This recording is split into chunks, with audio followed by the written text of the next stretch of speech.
Hello everyone and welcome to another 1 minute series of your amendments. Right आज जो हम amendments देखेंगे दो हैं एंड वो इंटर रिलेटेड है. That is your 24th and the 25th amendment act जो दोनों ही 1971 में आए. राइट अब इन अमेंडमेंट एक्ट्स ने क्या किया, इन्होंने पार्लियामेंट की जो एक सुप्रीम पावर है एंड पार्लियामेंट इंडियन पार्लियामेंट को एक supremacy amongst the other organs देने की कोशिश की.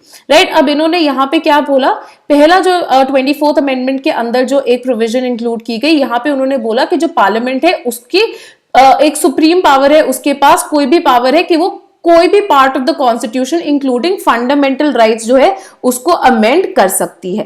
राइट साथ ही में उन्होंने ये भी कंपलसरी कर दिया कि अगर कोई भी कॉन्स्टिट्यूशनल अमेंडमेंट बिल जो है जो पार्लियामेंट में पास कर दिया जाएगा, it will become compulsory for the president to give his assent to this constitutional amendment bill.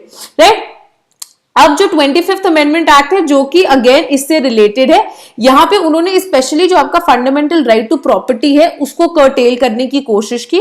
साथ ही साथ में उन्होंने ये भी प्रोवाइड कर दिया कि कोई भी लॉ अगर वो डायरेक्टिव प्रिंसिपल्स ऑफ जो स्टेट पॉलिसी हैं जो कि 39B या C के अंदर इंक्लूड किए जाते हैं, राइट अगर उनको इनैक्ट करने के लिए हम कोई भी लॉज बना रहे हैं तो इन लॉज को आप चैलेंज नहीं कर सकते कि ये वायलेट कर रहे हैं the rights guaranteed by articles 14, 19 and 31.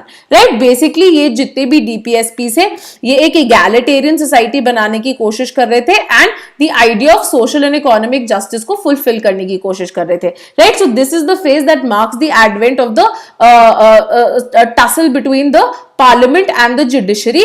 And ये जो दो एक्ट्स थे ये बेसिकली पार्लियामेंट को एक ओवरवेलमिंग पावर और एक अपर हैंड देने के लिए ही बनाए गए थे. Right thank you.